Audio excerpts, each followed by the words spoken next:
오늘은 그 제2형 당뇨병 치료제로 몇 년 전에 이제 국내에도 소개가 돼서 굉장히 좋은 여러 가지 효과가 최근에 증명이 됨에 따라서 화제의 중심에 서 있는 SGLT2 억제제에 대해서 여러 가지 측면에서 한번 좀 말씀을 나눠보도록 그렇게 하겠습니다. 그 SGLT2 인히비터는 이제 우리나라 이외에 외국 쪽에서는 굉장히 이제 사용량이 늘어요. 그 데이터는 미국도 그렇고 유럽 쪽 나라들의 데이터들이 논문으로 많이 발표가 되어 있거든요. 그래서 이제 한 4, 5년 전에 좋은 연구 결과들이 몇 개 발표되고 나서 뭐라 그럴까, 이 기하급수적으로 처방량이 늘고 있다. 그런데 참 재미있는 거는 DPP-4 억제제들이 또 그만큼 줄지는 않아요. 그대로 유지가 되는 상태에서 SGLT2가 증가하는 아주 특이한 양상을 지금 보여주고 있거든요. 근데 우리나라 같은 경우는 데이터들을 지금 보시게 되면은 그 외국 쪽에서 증가하는 것만큼의 가파른 상승세까지는 보이지 않는 거로 제가 알고 있어요. 그리고 이제 그 개원과 1차 진료하시는 곳과 그 다음에 대학병원 혹은 2차 병원과를 비교를 할 때도 조금 차이가 있는 게, 사실은 아무리 우리나라가 의료 전달 체계가 제대로 안 되어 있다고는 해도 아무래도 중증 환자의 비율은 2차나 3차로 갈수록 높아지게는 되어 있습니다. 원래가. 그렇기 때문에 중증이고 합병증이 동반된 환자의 경우에는 아무래도 SGLT2 억제제의 사용이 조금 많고요. 그 다음에 개원과 같은 경우에는 사실은 초기, 그 다음에 경증 환자의 퍼센트가 많기 때문에 그 환자들이 신부전이나 여러 가지 합병증이 발생하기까지는 상당히 오랜 시간이 걸릴 거란 말이죠. 그래서 SGLT2 인히비터의 처방에 이제 아주 적극적인 니드가 조금은 적을 거다. 그게 첫 번째 이유 같고요. 두 번째는 이제 제가 한 지난 2, 3년 동안 그 개원가를 쭉 다니면서 선생님들하고 많은 이야기들을 나눠볼 경험이 있었는데, 개원가 선생님들과 대학병원의 선생님들은 환자를 진료하고 처방을 할 때 가장 중요한 가치로 삼는 부분이 달라요. 뭐가 다르냐? 개원가 선생님들은 효과도 효과지만 안전성을 최우선으로 합니다. 부작용 측면입니다.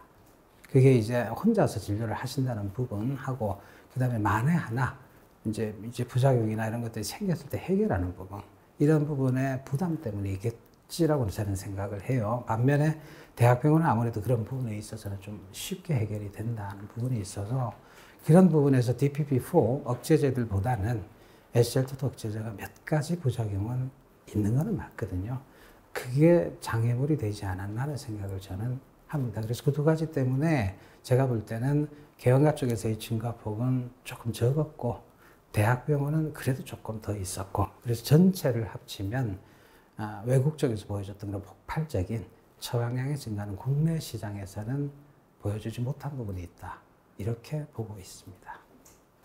뭐 기전은 우리 선생님들이 이미 여러 번 들으셔서 잘 아시겠지만, 콩팥을 통해서 우리 혈액 속에 과도하게 돌아다니는 당분을 내보내버리고, 그러면서 동시에 우리 혈액 속에 있는 나트륨이죠.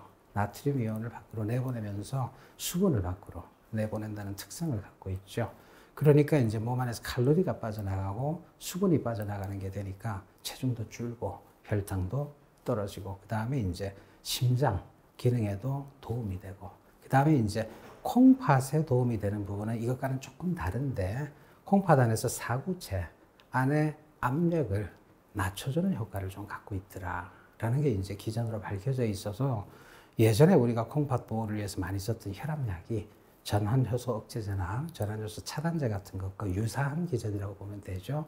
그런 기전으로 인해서 이 장기적인 콩팥의 손상을 막아준다고 하는 이 세 가지는 잘 알려져 있죠. 알려져 있는데, 이 SGLT2 억제제가 워낙에 이제 다양하고 좋은 효과가 최근에 증명이 되다 보니까 굉장히 연구가 많아서, 지금 여기는 서울이고 저는 이제 부산에서 올라왔는데, 오늘 3시간 동안에도 논문이 2편인가 3편 나왔더라고요. 그 정도로 굉장히 활발히 지금 연구가 진행되는 분야인데, 우리가 지금까지 알고 있었던 기전 말고도 많은 좋은 기전들이 더 있습니다. 있는 것 같습니다. 물론 동물 연구기는 하고 이런데, 제가 볼 때는 그래서 이가 하나, 두 개, 세 개가 절대적이다, 이렇게 생각해서는 좀 아닌 것 같고요. 조금 생각의 개방성을 우리가 열고 봐야 되는데, 제일 기본적인 작용 기전은 소변으로 당분을 빼내고, 그 다음에 나트륨과 물을 빼내줌으로써 체중을 감소시키고 혈당이 떨어지고 그 다음에 수분이 밖으로 나감으로 해서 혈압도 조금 떨어지고 동시에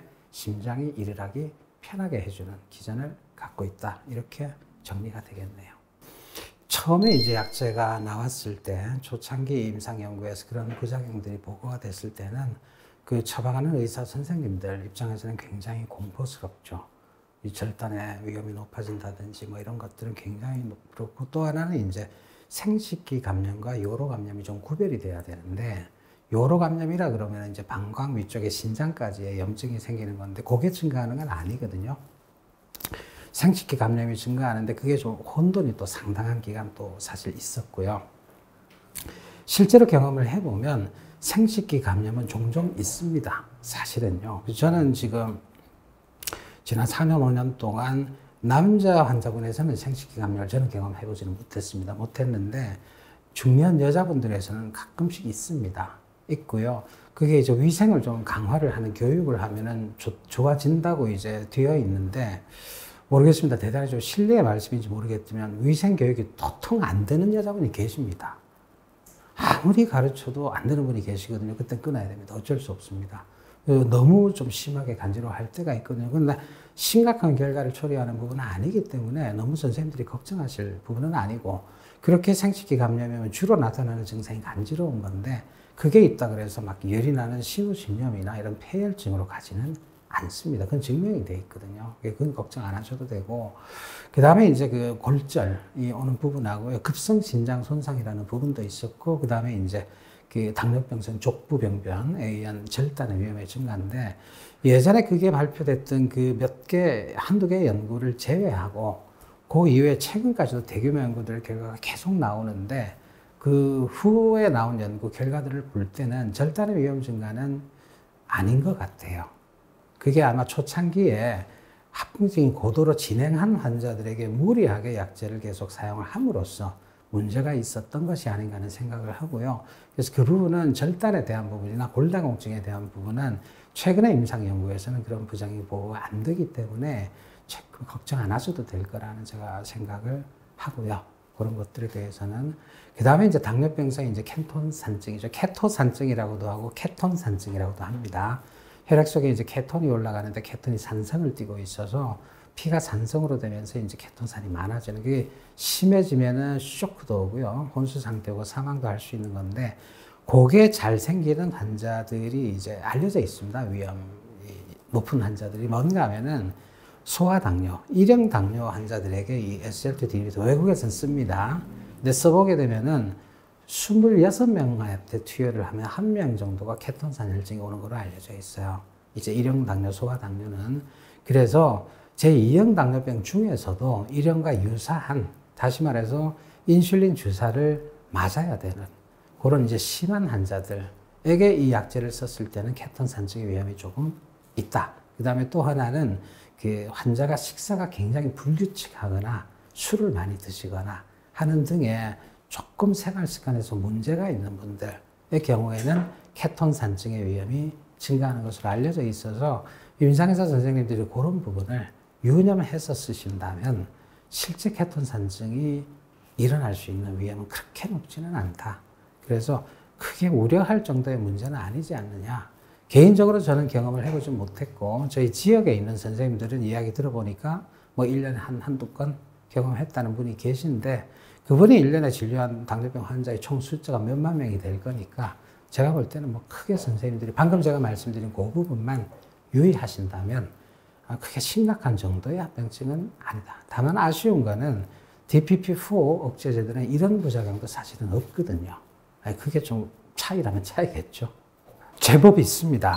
그 체중 감소가 어드밴티지가 될 수 있습니다. 그죠? 비만한 당뇨병 환자는 특히나 체중이 빠질 때 근육 쪽보다는 지방이 더 많이 빠지는 거로 돼 있어서 그런 경우에는 상당히 어드밴티지가 있죠. 있는데 이제 노인분들의 경우에 뭐 노인이 아니라도 중년분들이 이 SGLT2를 쓰면 보통 체중이 한 2, 3kg 정도 빠지는 거로 되어 있는데 5kg, 10kg 빠지는 분들 간혹 계세요.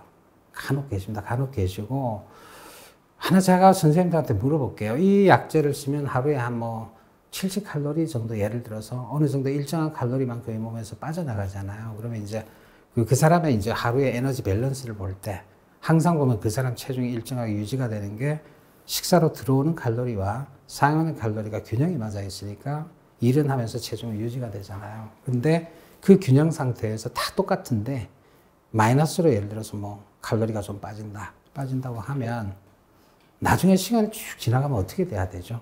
매일같이 칼로리가 마이너스가 되면 사람이 먼지가 돼야 돼요. 사람이 없어져야 돼요. 맞잖아요. 계속 마이너스가 되면 제가 계산을 해봤어요. SGLT2 이니비터를 하루에 나가는 칼로리가 있는데 사람을 70kg으로 계산해서 이 사람이 이제 먼지가 되는 시간을 계산해봤는데 5년쯤 지나면 먼지가 돼야 돼요. 근데 안 되잖아요. 왜 그럴까요? 먹어요. SGLT2 억제제를 쓰면은 많은 분들이, 환자분들이 식욕이 조금 땡겨요. 조금 더 드세요. 그래서 새로운 균형이 만들어지거든요. 그래서 이제 SGLT2 이니비터가 원래는 당이 많이 떨어질 수 있는 약제인데 그렇게 안 떨어지고 하는 부분이 사실은 조금은 있어요. SGLT2 이니비터가. 그런 것들이 있기 때문에 체중이 빠지는 부분은 보통은 그래서 2, 3kg에서 그냥 그걸 봐요. 보고 한 3년, 4년 지나가면 이것도 살짝 요요가 오는 분도 있습니다. 있는데 너무 많이 빠지는 분들은 중단해야 됩니다. 제가 볼 때요. 환자가 이제 그 많이 빠진다는 기준은 주관적인 기준이거든요. 환자가 내가 도저히 살이 빠져서 내가 안 되겠다 그러면 그건 좀 줄이든지 중단을 생각해야 된다. 그게 첫 번째고요. 두 번째로 너무 고령의 환자에서 살이 빠질 때 살만 빠지는 것이 아니고 이게 탈수가 될 수 있습니다. 원래 SGLT2 이니비터는 탈수가 좀 오거든요. 그래서 수분을 섭취를 해주라고 우리가 하는데 노인들은 갈증이 둔해져 있습니다. 이 노화 때문에 시상하부를 통해서 우리가 갈증을 느끼는 그 기전이 둔해져 있어서 대부분의 노인들이 경도의 탈수 상태에 있어요. 그리고 탈수 상태에 들어가 있는 자체가 노화의 증상이기도 하고 죽음으로 가는 지름길이기도 해요. 굉장히 무서운 거거든요. 이게 SGLT2 이니비터라는 약제가 들어가면서 탈수가 더 깊어질 수 있다. 그러면 기립성 저혈압이 심해질 수도 있고 어지럼증이 올 수도 있고 이런 여러 가지 퀄리티 오브 라이프에 문제가 오는 경우가 있기 때문에 연세가 많으신 분들에서는 이런 부분에 대해서 선생님들이 모니터를 하셔야 돼요. 5년, 10년 뒤에 신부전으로 인한 사망이 줄어드는 거는 좋은데 방금 말씀드린 이런 부작용 때문에 1, 2년 내로 문제 생길 수 있다 그러면 요거는 생각을 다시 해야 되겠죠. 그죠? 굉장히 어려운 질문이에요. 이게 이제 제가 의사생활 처음 시작했을 때가 한 25년 전쯤 봤을 때는 당뇨병 환자를 치료하는 약제가 2개인가 3개밖에 없었어요. 설포닐 유레아, 메트포민. 이제 그땐 참 편했어요. 모든 환자를 그걸 쓰면 되고 그거 써서 안 들으면 인슐린. 뭐 그렇게만 했으면 되는데 요즘은 제가 당뇨병 전문의 생활을 25년을 넘게 해오는데도 제가 이름 모르는 약도 있는 것 같아요. 특히 메트포민은 복제약까지 합치면 우리나라에 100가지 넘어 있거든요. 몰라요. 그래서 약을 이렇게 조합하는 것도 여러분도 아마 그 대한당뇨병 학회 그 권고안에 보시면 막 이렇게 동그라미로 해서 막 해놨죠. 아우, 세상에 그런 게 어디 있어요. 그렇게 해서 환자를 어떻게 진료를 해요? 어떻게 그 다 차이를 내고 그 약을 이렇게 다 줘? 말도 안 되는 진료 지침이죠. 근데 제가 이런 말 했다고 당뇨병 학회 쪽에 또 컴플레인 하지는 마시고. 근데 제가 볼 때는 참 코미디라는 생각이 들어요. 이 약제 진료 지침이라고 하니 참 우습기도 합니다. 그래서 SGLT2 이니비터에 대해서는 이제 아주 심플하게 그냥 말씀을 드린다 그러면 혈당을 낮추는 그 효과의 측면에서 SGLT2 이니비터는 강력한 약제는 아닙니다. DPP4 이니비터 뭐 유사하거나 조금 더 센 정도거든요. 그래서 그게 하나 첫 번째 그 전제가 되겠고요. 두 번째로 SGLT2 이니비터는 체중을 빼줍니다. 그게 한 2에서 3kg 정도인데 제가 아까 이걸 드시면 식욕이 조금 항진이 된다 그랬죠. 그것 때문에 더 빠질 수 있는 부분에 손해를 보거든요. 그래서 이 약을 투여를 하면서 이제 식욕이 조금 올라갈 수 있고 특히 달달한 음식들을 많이 땡겨 합니다. 그래서 그 부분을 반복적으로 환자분들에게 좀 짚어주시면 많게는 4, 5kg 정도까지도 우리가 기대를 할 수 있는 약물이라는 거죠. 그쪽에서 환자들에게 사용할 수 있는 이제 하나의 조건을 우리가 잡을 수가 있겠다. 그 다음에 이제 마지막 세 번째는 합병증이라 그럴까요? 아니면 다른 동반 질환이라 그럴까요? 이 그냥 할 때는 이제 뭐 합병증이라고 할 수도 있는데 최근에는 여러분들이 아시는 것처럼 당뇨병이 없는 심장 환자에게 이 약을 써서도 심부전이 줄어들었다는 연구 결과가 나왔다는 걸 아마 들으셨을 거예요. 연구 2개가 나왔거든요. 그래서 당뇨병이 합병증이라고 말은 못하겠고, 심장 기능에 문제가 있는 환자, 펌프 기능이죠. 이 심부전이 있는 환자, 심장 기능이 떨어진 환자, 그 다음에 콩팥의 기능이 떨어진 환자 들에서는 사실 이 SGLT2 이니비터를 제외한다면 다른 경구용 당뇨병 약제들은 그렇게 두드러지는 효과가 정확하게 증명되지는 못했었습니다. 그래서 그 부분은 분명히 어드밴티지가 있거든요. 그래서 이 조건에 해당하는 당뇨병 환자 같으면 SGLT2 이니비터의 처방이 다른 약제보다도 우선해서 고려가 되어야 된다는 데 대해서는 이 지구라는 별에 사는 사람 같으면 아무도 제 말에는 챌린지를 못할 겁니다. 그렇게 하나 하고요. 두 번째로 이제 질문이 어떤 약제와 이렇게 병합을 했을 때 좋겠느냐. 이 부분도 저는 참 난센스까지는 아니라 그래도 참 뭐라 그럴까. 코미디라 그러면 또 뭐 비난을 하시겠지만 좀 우습다는 생각을 해요. 여러분 이렇습니다. 제2형 당뇨병은요. 진행하는 병이고요. 심해지는 병입니다. 암하고 똑같습니다. 시작할 때는 살짝 시작합니다. 그리고 당뇨병 지난달에 진단받은 분들 심하지 않으면 여러분 아시죠? 메트포민 하나만 줘도 조절 아주 뷰티풀하게 됩니다. 그거 우리가 잘해서 그런 거 아닙니다. 병이 그런 겁니다. 그러나 그 사람이 5년이 지나가면 절대 메트포민 단독으로는 대부분 조절이 안 됩니다. 다른 약이 들어가야 되고요. 10년이 되면 세 번째가 들어가야 되고 15년째가 되면 주사가 들어가야 되고 원래 그런 거거든요. 그래서 절대 하나의 약제에 사랑을 주지 마십시오. 절대 하나의 약제를 사랑하시면 안 됩니다. 순서대로 들어오게끔 되어 있기 때문에 그게 필연이다라는 걸 하나 말씀을 드리고요. 그 다음 두 번째로 그러면 요것과 요거의 조합, 요것과 요거의 조합, 요것과 요거의 조합은 어떻게 했느냐? 정말 쉽지 않습니다. 그 하나하나 지금 조합을 내보면 순열 조합으로 계산하면 이제 수백 개 됩니다. 수백 개. 수백 가지의 조합인데 전부 다 연구가 제대로 안 돼 있습니다. 그럼 그걸 가지고 우리가 어떻게 과학적으로 이 조합이 다른 조합에 비해서 더 뛰어나다 이렇게 이야기를 할 수 있겠습니까? 그렇죠? 그렇죠? 그래서 그게 제 대답의 대전제가 되는데 가장 최근에 이제 구미 각국에서 연구되고 있는 이제 조합이 몇 가지가 있어서 그걸 제가 말씀을 드리면 첫 번째로 SGLT2 이니비터하고 메트포민은 복합제가 있으니까 뭐 여러분 잘 아실 거고요. SGLT2 이니비터와 GLP-1 수용체 자극제. 그렇죠. 그건 주사제잖아요. 우리나라에서는 두 개는 보험은 안 됩니다. 근데 그거는 정부의 관점인 것이고 과학적으로 볼 때는 이 두 가지를 조합해서 쓰는 경우는 둘 다 체중을 많이 빼주거든요. 그리고 이 두 약제의 조합은 서로 작용 기전에서 중복되는 부분이 없습니다. 최근에 이제 몇 개 정도의 임상 연구 결과가 나오는데 상당히 좀 프로미싱한 조합이 아니겠느냐 하는 연구 결과가 있다는 걸 제가 하나 말씀을 드리고요. 또 하나는 SGLT2 이니비터는 다른 거는 심장에 대한 부분, 콩팥에 대한 건 다 좋게 하는데 지금까지 모든 SGLT2 이니비터에 대한 연구 결과를 다 모아놓고 봐도 이 약제가 줄이지 못하는 부작용이 하나 있어요. 중풍입니다. 뇌졸중에 대한 부분에 SGLT2 이니비터가 두드러지게 효과가 지금 나타나지를 않아요. 그런데 다른 우리 경구용 당뇨병 약제 중에서 그쪽에 아주 좋은 효과가 증명된 약제가 있죠. 피파감마 아고니스트입니다. 파이오글리타존.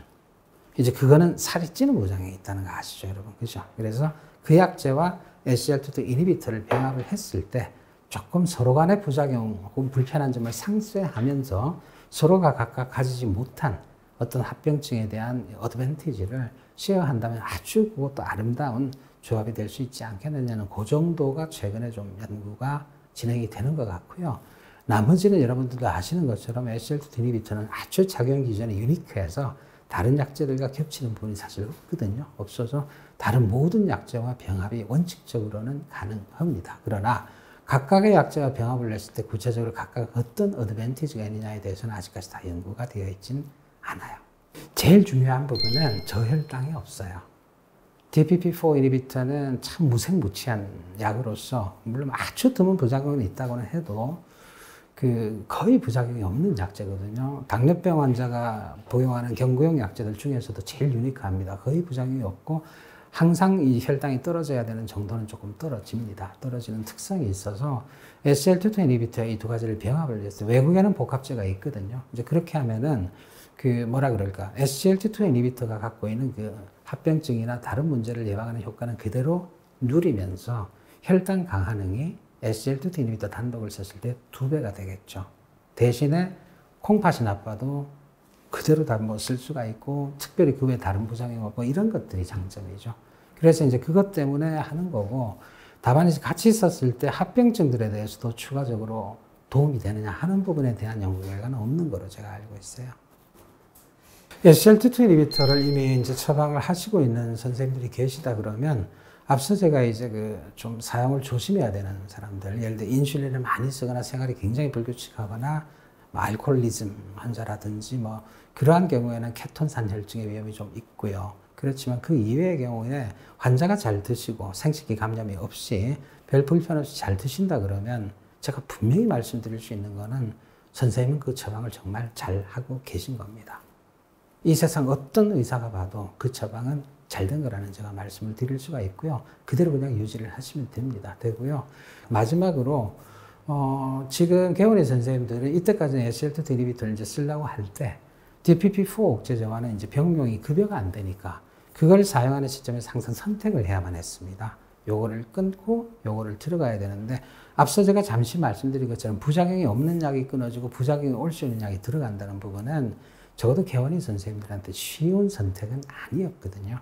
그래서 지금 보험이 풀려서 두 개를 같이 쓸 수 있다고 했을 때 제 개인적인 생각으로는 이제는 또 이제 부작용이나 이런 부분에 대해서 어느 정도는 선생님도 임뮤온이 됐어요. 면역이 됐기 때문에 상당히 처방량이 좀 많이 늘어날 수 있는 계기가 되지 않겠나 하는 생각을 합니다. 이제 이 부분이 또 전체 보험 재정에 어떤 측면으로 작용하는 부분에 대해서는 저는 문외한입니다. 좀 걱정이 뭐 없잖아 있는 거는 저는 맞고요. 맞는데 뭐 잘 돼야 되겠죠.